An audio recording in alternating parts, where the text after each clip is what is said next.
honestly, one of the most confusing aspects of SMS marketing for me when I was first getting started was why there are so many different types of phone numbers and how they differ from one another. So fundamentally, there's two different types. There's your 10-digit phone numbers, and then there are your short codes. But within your 10-digit and your short codes, you have different types. So let's start with 10-digit.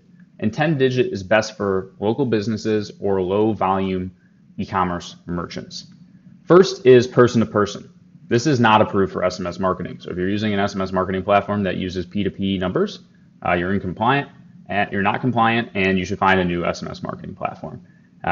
US carriers have mandated that any business using these P2P long numbers switch to 10DLC, a toll-free, or a short code. Second is your application to person 10DLC. So your application to person 10-digit long code. Carriers used to limit these 10DLC phone numbers only to P2P texting and calling for personal use. But now businesses can apply to use this for marketing. But these types of numbers are best for one-on-one communication and typically local businesses because you have a local area code with your 10DLC.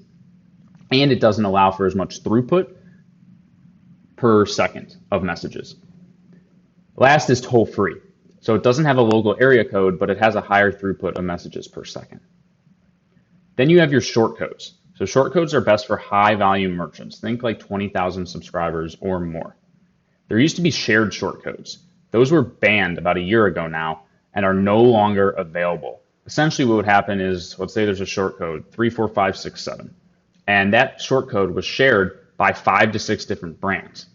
But as a customer, the hypothesis was you would never receive a text message communication from 2 different brands on the same shared short code because they would rotate between them.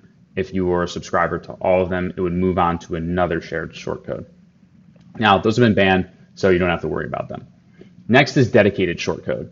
And these are used by a single brand. There's 2 different types of dedicated short code. You have random, so it's just a 5 or 6 digit text number that you get, but you can also get a vanity short code. Just like you can get vanity car plates, you can get a vanity short code.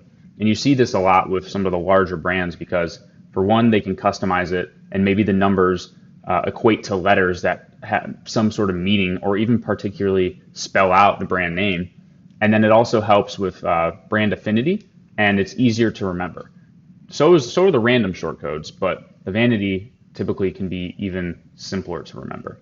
So 10-digit versus short code, really for e-commerce merchants, the thing to keep in mind is just volume. So if you're 20,000 subscribers or less, just use a toll-free number on your SMS marketing platform.